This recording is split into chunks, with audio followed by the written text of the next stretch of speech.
Diz assim: na igreja de Antioquia havia alguns profetas e mestres, a saber, Barnabé e Simeão, chamado Níger, Lúcio de Cirene, Manaém, que fora criado com Herodes o tetrarca, e Saulo. Servindo eles ao Senhor e jejuando, disse o Espírito Santo: apartai-me a Barnabé e a Saulo para a obra a que os tenho chamado. Então, depois de jejuarem e orarem, puseram sobre eles as mãos e os despediram. Assim estes, enviados pelo Espírito Santo, desceram a Seleucia e dali navegaram para Chipre. Chegados a Salamina, anunciavam a palavra de Deus nas sinagogas dos judeus e tinham também a João como auxiliar. Havendo atravessado a ilha toda até Pafos, acharam certo judeu mágico, falso profeta, chamado Bar-Jesus, o qual estava com o procônsul Sérgio Paulo, homem prudente. Este, chamando Barnabé e Saulo, procurava ouvir a palavra de Deus, mas resistia-lhes Elimas, o encantador, que assim se interpreta o seu nome, procurando apartar da fé o procônsul.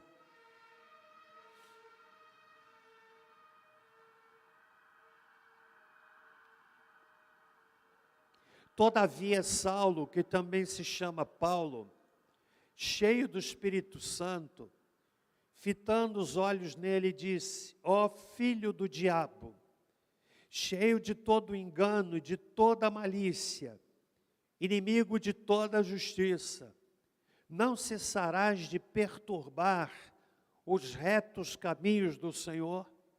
Agora a mão do Senhor está contra ti, e ficarás cego, sem ver o sol por algum tempo. No mesmo instante, caiu sobre ele uma névoa e trevas, e, andando à roda, buscava quem o guiasse pela mão. Então o procônsul, vendo o que havia acontecido, creu, maravilhado na doutrina do Senhor. Deus abençoe a leitura da sua palavra aos nossos corações. O tema da nossa reflexão é o seguinte: Antioquia, uma igreja que inspira. Capítulo 13 do livro de Atos, ele pode ser visto como uma dobradiça, ou seja, nos primeiros 12 capítulos do livro de Atos, está focada a vida e o ministério do apóstolo Pedro. E a partir do capítulo 13, essa dobradiça vira, e o foco do livro de Atos passa a ser voltado prioritariamente para o ministério do apóstolo Paulo. Para compreendermos melhor, coloco de outra forma. Os 12 primeiros capítulos do livro de Atos, a ênfase está na igreja judaica, de judeus que se converteram à fé cristã. E a partir do capítulo 13, nós temos uma igreja gentílica, ou seja, de pessoas que não tinham lastro judaico e que se convertem à fé cristã, sobretudo a partir das viagens missionárias que o apóstolo Paulo começou a fazer. Nós temos então aqui a descrição de uma das igrejas mais missionárias de todo o Novo Testamento, que era a igreja de Antioquia. Para compreendermos melhor essa afirmação, nós podemos ir à carta que Paulo escreveu para esta igreja, lá na primeira carta de Paulo aos Tessalonicenses, no capítulo 1, versículos 6 a 9, e ele então coloca essa verdade de que esta foi uma das igrejas mais missionárias de todo o Novo Testamento. E está colocado assim, 1 Tessalonicenses, capítulo 1, versículos 6 a 8. Leio na Nova Versão Internacional, que diz o seguinte: de fato, vocês se tornaram nossos imitadores e do Senhor, pois, apesar de muito sofrimento, receberam a palavra com alegria que vem do Espírito Santo. Assim, tornaram-se modelo para todos os crentes que estão na Macedônia e na Acaia. Agora vejam que verso 8 diz: porque partindo de vocês, propagou-se a mensagem do Senhor na Macedônia e na Acaia. Não somente isso, mas também por toda parte tornou-se conhecida a fé que vocês têm em Deus.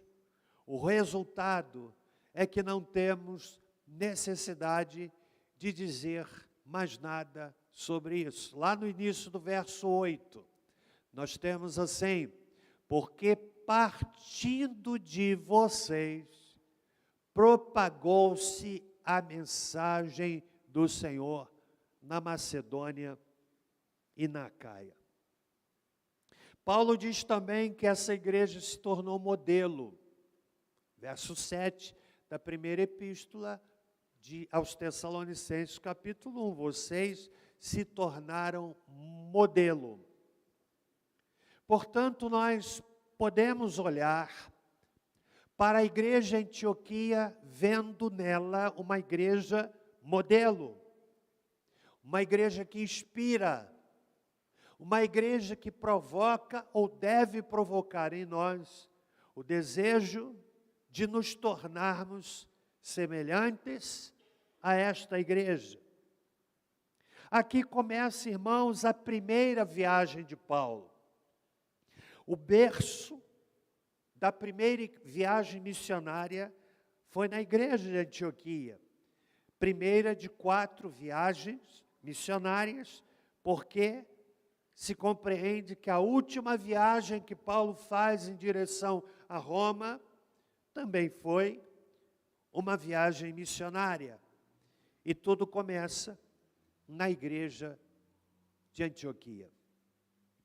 Eu quero nessa manhã, falando a esse auditório maravilhoso, e aqueles que nos ouvem e assistem pela internet, pensar a igreja de Antioquia como uma igreja que deve nos inspirar. Ou seja, meu desejo é de que nós, segundo a Igreja Batista em Barra do Piraí, inspirados pelo modelo da igreja de Antioquia, possamos buscar conscientemente, intencionalmente, a semelhança desta igreja refletida na nossa própria comunidade. Nós vamos extrair desse capítulo 13 algumas marcas que compõem, que formam o perfil da igreja de Antioquia.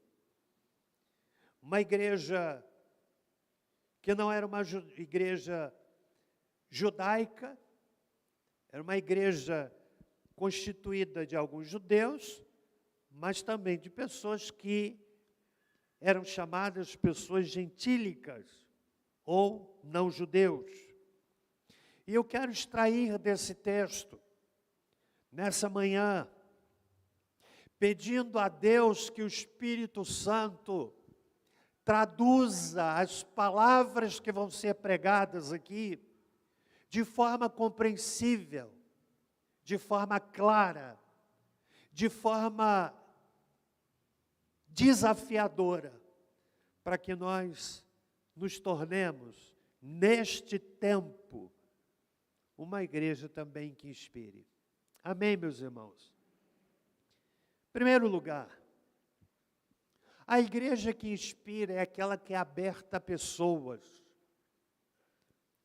E eu vejo isto na composição da liderança da igreja de Antioquia. Verso 1 diz assim: na igreja de Antioquia havia alguns profetas e mestres, a saber, Barnabé, Simeão, chamado Níger, Lúcio de Cirene, Manaém, que fora criado com Herodes, o tetrarca, e Saulo. É fascinante a composição dessa liderança da igreja de Antioquia. Uma heterogeneidade fascinante. Diversidade étnica e cultural. Por exemplo, fala de Barnabé, que era um judeu natural de Chipre. Fala de Simeão, chamado Níger. Níger significa de pele preta, era um negro. Embora nós não tenhamos evidências internas, alguns sugerem que este Simeão, que se coloca aqui, teria sido o mesmo que carregou a cruz de Jesus, conforme em Lucas, capítulo 23, versículo 26. Um homem de pele escura. Lúcio de Cirene, um homem vindo do norte da África. Manaém, diz o texto, que tinha ligações com a aristocracia, era da família de Herodes, o tetrarca. Saulo, um judeu com cidadania romana. E só por esta informação da liderança da igreja em Antioquia, nós já percebemos que era uma igreja aberta a pessoas, de todos os níveis. Não havia distinção racial, não havia distinção econômica, não havia distinção social. Uma igreja constituída com uma variedade de pessoas de vários lugares, de vários níveis. O que nos ensina que aquela igreja que inspira, ela precisa ser uma igreja aberta a pessoas. Ou seja, a mensagem que, nesse primeiro ponto, eu posso extrair do texto, é que na igreja de Cristo todos são bem-vindos, em nome de Jesus. Isso inspira. Segundo lugar, a igreja que inspira é aquela que é comprometida com o serviço. Versículo 2. Então, aquela liderança reunida, e o verso 2 diz, servindo eles ao Senhor. Aqui descreve o serviço sacerdotal. Mas eu quero dizer para os irmãos que uma das primeiras marcas do evangelho na vida de uma pessoa é o serviço. Ela quer servir, ela quer ser útil a Deus servindo as pessoas. Não há qualquer possibilidade do evangelho que alcança o coração de uma pessoa e que isso não se traduza no serviço. Deus se manifesta enquanto a igreja serve. Se alguém deseja ver o poder de Deus se manifestar, precisa se abrir para servir. Isso inspira. Uma igreja aberta a pessoas, mas também uma igreja comprometida com o serviço. Ninguém é chamado para fazer tudo, mas todos são chamados para fazerem alguma coisa no reino de Deus. Se o indivíduo diz que ele aceitou a Cristo, que o Evangelho alcançou seu coração, mas ele se contenta com uma vida cristã, de apenas frequentar algumas celebrações da sua comunidade, e não arregaçar as mangas, e colocar a mão no arado, para servir pessoas, com certeza, alguma coisa está estranha nesse tipo de fé cristã. A fé cristã nos leva ao serviço. E nós temos o exemplo maior que nos vem do nosso bendito Salvador Jesus Cristo. Lá no livro de João, capítulo 13, há uma cena icônica, belíssima, inspiradora. E qual é a cena? Jesus cinge-se de uma toalha e ele começa então a lavar os pés dos apóstolos. Esta atitude causa perplexidade, porque lavar os pés era uma ação típica de um escravo. Somente os escravos lavavam os pés das pessoas. E o Senhor Jesus vai ao nível, ele se iguala a um escravo para lavar os pés dos discípulos. O ato foi tão sério, causou tanta perplexidade, que lá no texto de João, capítulo 13, nós temos a reação de Pedro diante daquela atitude do Senhor. Ele diz: Senhor, o Senhor vai lavar os meus pés? E Jesus disse para ele assim: aquilo que eu faço, vocês não entendem, mas depois vão compreender. E mais adiante ele diz: eu estou fazendo isto para deixar para vocês um exemplo. Exemplo de humildade. O cristão que é arrogante, que é soberbo, presunçoso, ele ainda não compreendeu a essência do Evangelho. O Evangelho nos leva à humildade, nos leva à doação de vida em favor dos outros.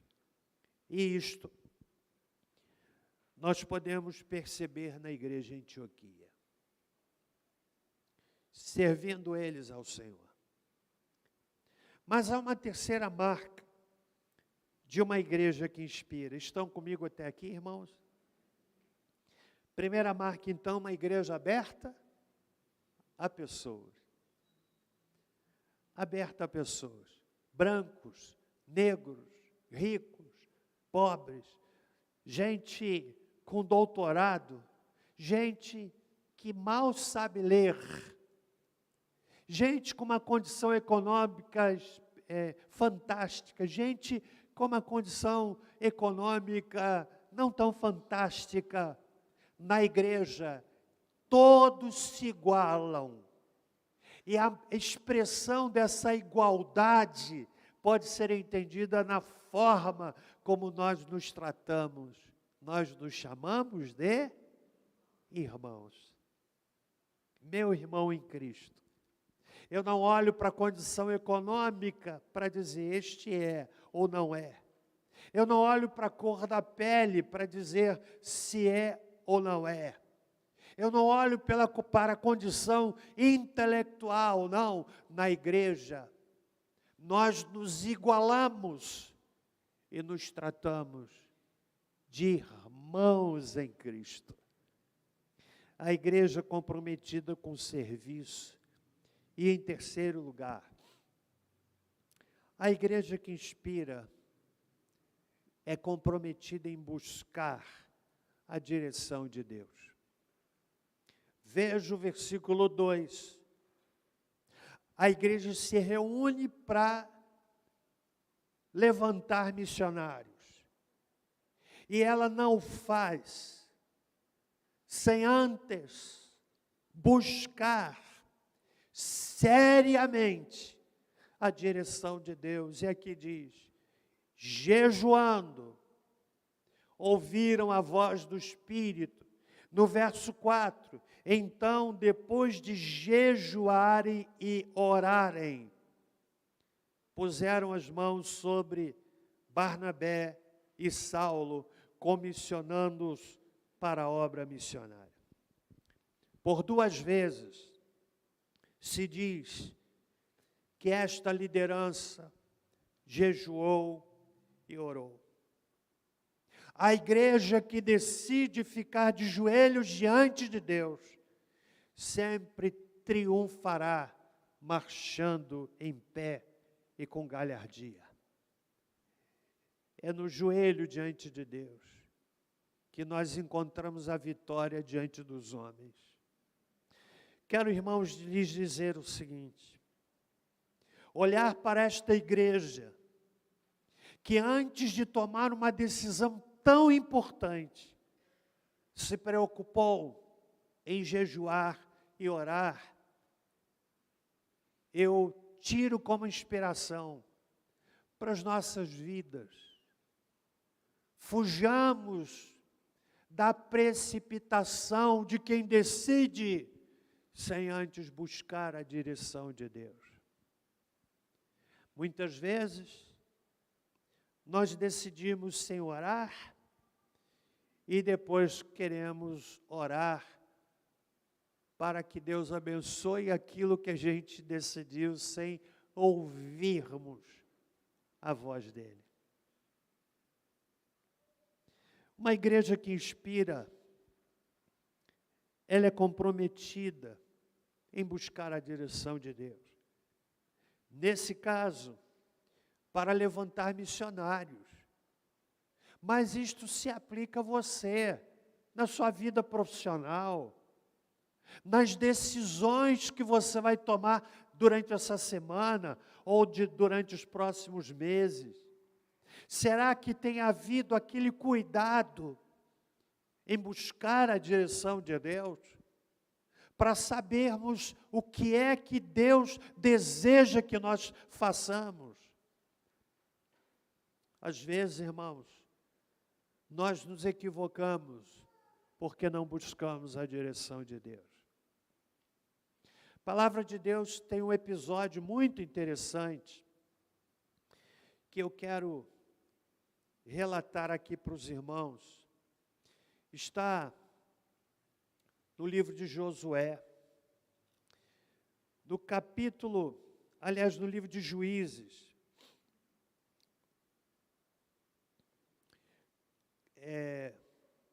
Josué capítulo de número 7.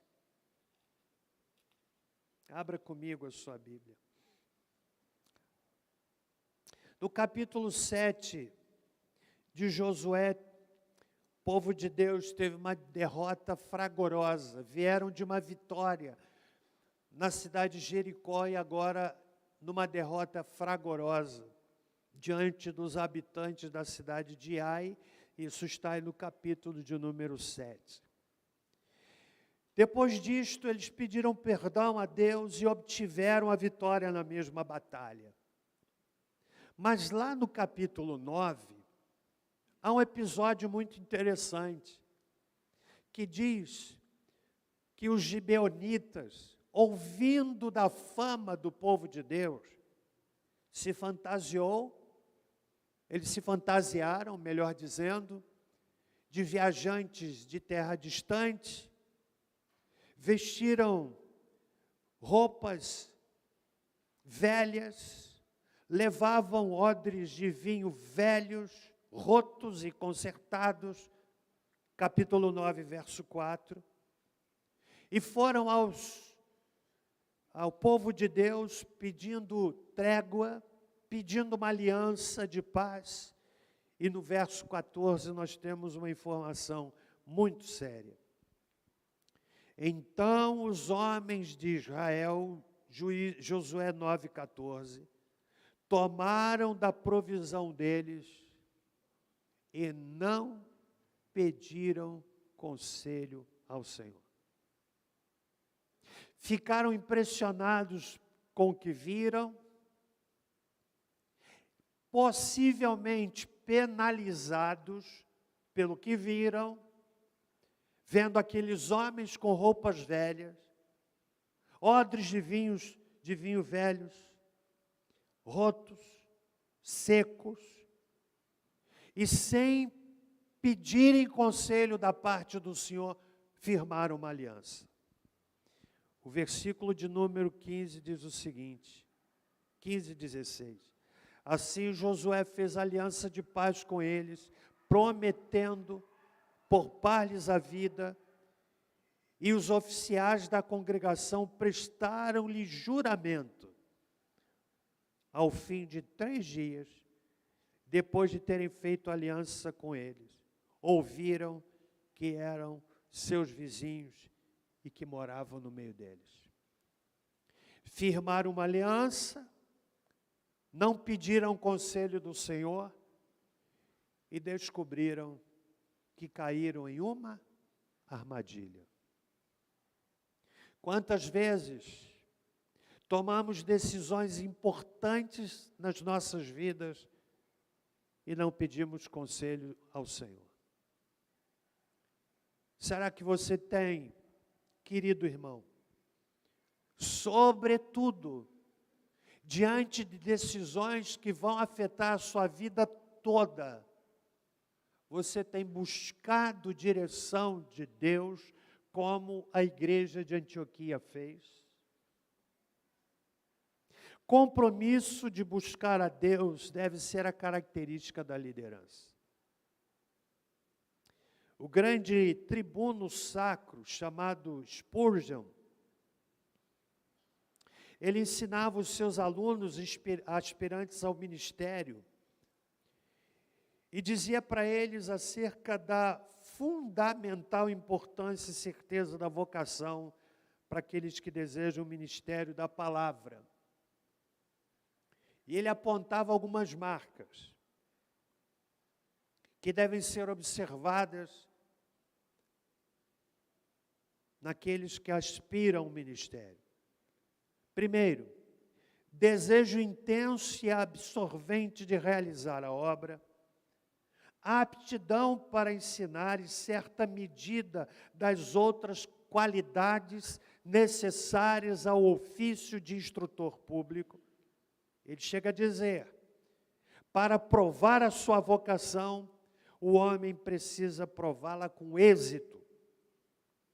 É preciso que o aspirante veja realizar-se certo número de conversões sobre seus esforços. É preciso que a sua pregação seja aceitável ao povo de Deus. Deus, normalmente, abre as portas da elocução para aqueles que Ele chama para falar em seu nome. Mas, acima de tudo, é fundamental que seja um homem ou uma mulher que orem, que busquem a presença de Deus, que vençam na intimidade, no secreto do seu quarto, para que possam, diante do auditório, do público, receberem a vitória. Começa na intimidade. Então, uma igreja que inspira é aquela comprometida em buscar a Deus. Comigo até aqui? Quarto lugar, uma igreja que inspira aprende a ouvir a voz do Espírito Santo. Irmãos, é interessante, porque o texto diz assim, verso 2, servindo eles ao Senhor e jejuando, disse o Espírito Santo. E aqui a voz é tão clara. O que é que o Espírito Santo disse? Apartai-me a Barnabé e a Saulo para a obra a que os tenho chamado. Certamente foi uma manifestação carismática, porque foi tão clara, foi tão objetiva. Nós não sabemos detalhadamente como isso aconteceu, mas que aconteceu, aconteceu. O Espírito Santo disse, é este e este, são estes os que eu quero para esta viagem missionária. Nenhum método, por mais empolgante que seja, substitui a ação do Espírito Santo. Na verdade, nós devemos fazer tudo com a direção do Espírito Santo. E nada sem a direção dele. O Espírito Santo fala, mas muitas vezes nós somos tão surdos à voz do Espírito. Você já me ouviu contar aqui uma experiência que nós tivemos, Débora e eu. Eu vou repeti-la, porque se eu soubesse ouvir com mais clareza e entender a voz do Espírito Santo. Nós estávamos lá na Itália. Você vai ouvir essa história como se ouvindo pela primeira vez. Ok? E se você disse assim, já ouvi, meu irmão, você vai parar no gabinete. Estávamos na Itália. Fomos passear, visitar o pastor Fábio, e ele designou um casal da igreja, da sua igreja lá na Itália, para nos levar para alguns passeios. Nós estávamos indo para a cidade de Florença, ou Firenze. Uma cidade impressionante, tem uma catedral que tem uma porta toda folheada a ouro. Impressionante. Mas antes de chegarmos lá, nós paramos numa desses restaurantes, como nós temos aqui na Dutra, vários deles, para fazermos uma refeição. Deixamos tudo no carro. A Débora disse assim, é melhor a gente levar a mochila. É melhor a gente levar as coisas. Mas eu pensei assim, Itália, país de primeiro mundo, lá não tem ladrão. Lé do engano. Eu disse, é melhor levar tudo. Você lembra, Débora? Débora, você lembra disso? Vamos levar tudo. E eu disse, não precisa. Era Deus falando. E eu não quis ouvir. Chegamos no restaurante que tem aquela porta que abre com sensor de presença. E a porta não abria de jeito nenhum. Era Deus falando. E quase que eu forçava a porta. Era Deus falando. E a porta não abria. De tanto insistir, a porta abriu. Nós entramos para fazer o lanche. E quando voltamos, você já sabe o que aconteceu.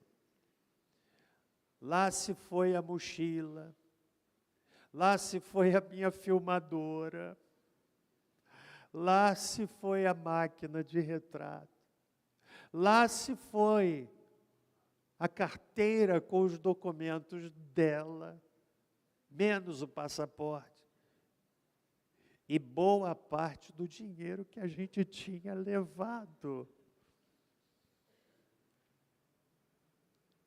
Foi tão chocante que eu disse assim para a Débora, vamos voltar para o Brasil? Gente, eu não vou nem dizer para você o dinheiro que levaram. Mas foi tão chocante que eu pensei assim, se eu tivesse ouvido, Deus falou. mas eu não entendi. Deus fala, só que nós nos fazemos, a gente não quer ouvir. Ele falou através dela, vamos levar os documentos. E eu aqui cheio de fé. Eu disse, não, Deus falou, a porta não abria. Gente, porta de sensor, de restaurante, de pista que tem movimento, é difícil, eu acredito, não funcionar. Se naquele momento, talvez, eu tivesse olhado para o carro, eu ia ver lá os emissários do diabo que estavam roubando o carro.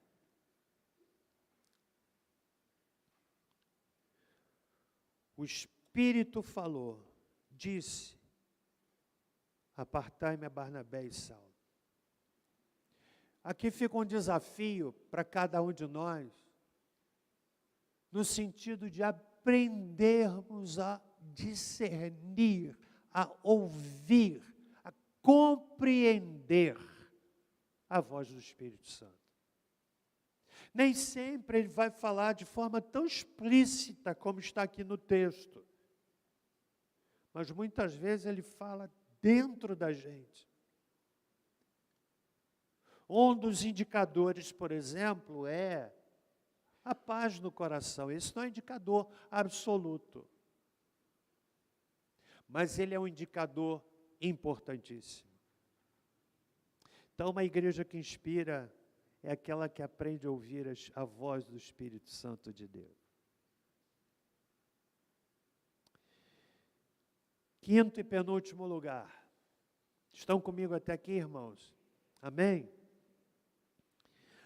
A igreja que inspira é aquela que tem a visão voltada para fora.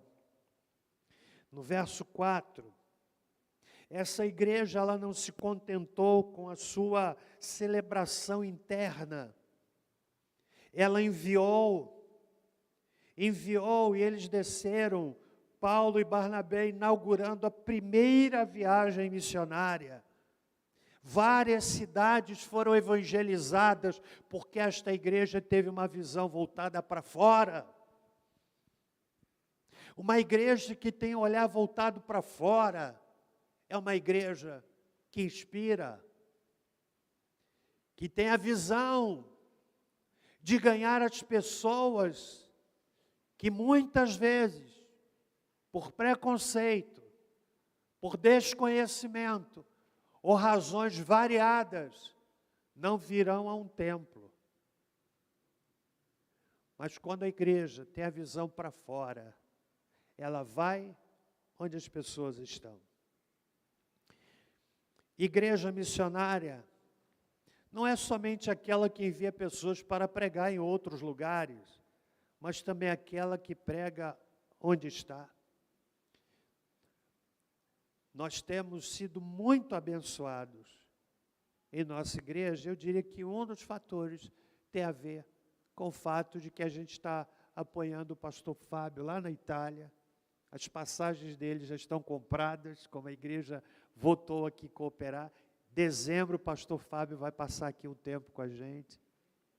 Pastor Cícero lá na Espanha. E tantos outros missionários que são apoiados. As células nos lares, nos bairros, elas fazem parte também de uma visão missionária. Então, é a igreja que tem um olhar voltado para fora, é uma igreja que inspira. E por fim, irmãos, amém, igreja? Vocês estão muito quietinhos hoje. Quem aqui já votou? Opa, muitos já votaram. Eu vou votar daqui a pouco. Vou vestir a minha camisa do Brasil e vou votar. A igreja que inspira é aquela que não despreza a batalha espiritual. Verso 10. Paulo começa a pregar. e um camarada se levanta para gerar dificuldade para quem queria ouvir a palavra.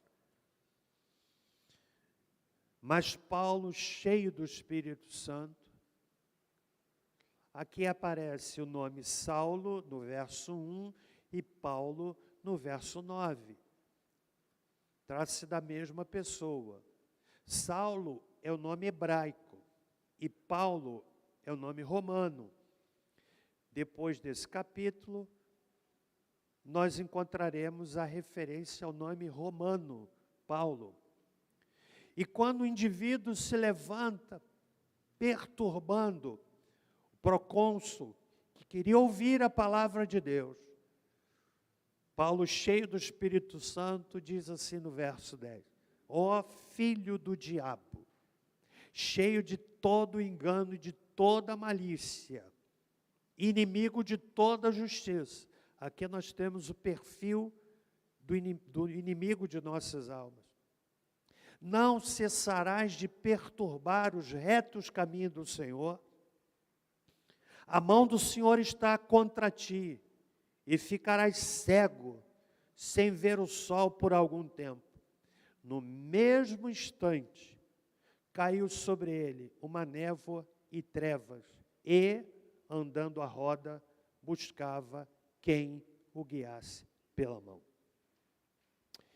Eu vejo aqui que a igreja que inspira é aquela que compreende que é uma batalha espiritual sendo travada em todo momento. A nossa tradição batista, irmãos, ela não se abre muitas vezes para orientação sobre batalha espiritual. Infelizmente, nós deixamos esta realidade mais para as igrejas pentecostais ou neopentecostais. Nós precisamos aprender que há uma batalha espiritual. As intenções do inimigo são sempre as mesmas. Cheio de engano, de malícia, inimigo da justiça, perturbador dos caminhos do Senhor. As estratégias são as mesmas, as intenções são as mesmas. E quantas vezes nós não temos discernimento disto? Os planos do inimigo, portanto, são os mesmos, ele é repetitivo. Toda ação do inimigo visa sempre, em todo lugar, perturbar os retos caminhos do Senhor. E essa igreja inspira, porque havia na sua liderança pessoas que tinham discernimento para perceberem a ação do inimigo e corajosamente confrontá-lo em nome de Jesus. O maior inimigo da igreja, irmãos, é o inimigo das nossas almas, que muitas vezes de forma ardilosa atua impedindo que a igreja cumpra a sua missão. A Escritura nos ensina de forma claríssima, denuncia quais são as ações do inimigo das nossas almas. E eu quero citar apenas o último texto, finalizando a minha fala. Tiago, capítulo 3. Com esse texto eu caminho para o fim.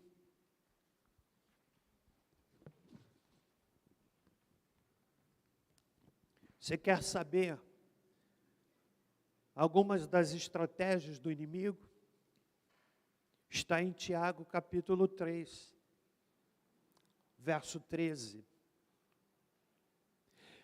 Quem entre vós é sábio e entendido, mostre pelo seu bom trato as suas obras em mansidão de sabedoria. Mas, se tendes amarga inveja e sentimento contencioso em vosso coração. Sentimento de contenda, de briga, tanto na igreja quanto na família. Não vos glorieis, nem mintais contra a verdade. Essa não é a sabedoria que vem do alto, mas é o quê? Terrena, animal e... Vamos repetir. Essa sabedoria vem de onde? É o quê? Terrena e diabólica. Onde houver contenda, a sabedoria diabólica, a mente diabólica está em operação. Isso na vida da igreja, na família. Você já viu quantas famílias que vivem em pé de guerra? Brigam por motivos tolos e muitas vezes sem motivo. Já percebeu isso? As pessoas não se dão conta de que há um hálito satânico sendo soprado ali naquela casa. Por outro lado, verso 16 diz assim: pois onde a inveja e espírito contencioso, aí há o quê? Perturbação e toda obra perversa. Versículo 17. Mas a sabedoria que vem do alto é primeiramente pura, depois pacífica. Deus habita onde há paz, o inimigo habita onde há confusão. Moderada, tratável, cheia de misericórdia e de bons frutos, sem parcialidade, sem hipocrisia. Ora, o fruto da justiça semeia-se na paz para os que exercitam a paz. Que Deus nos ajude para que, inspirados na igreja de Antioquia, possamos também construir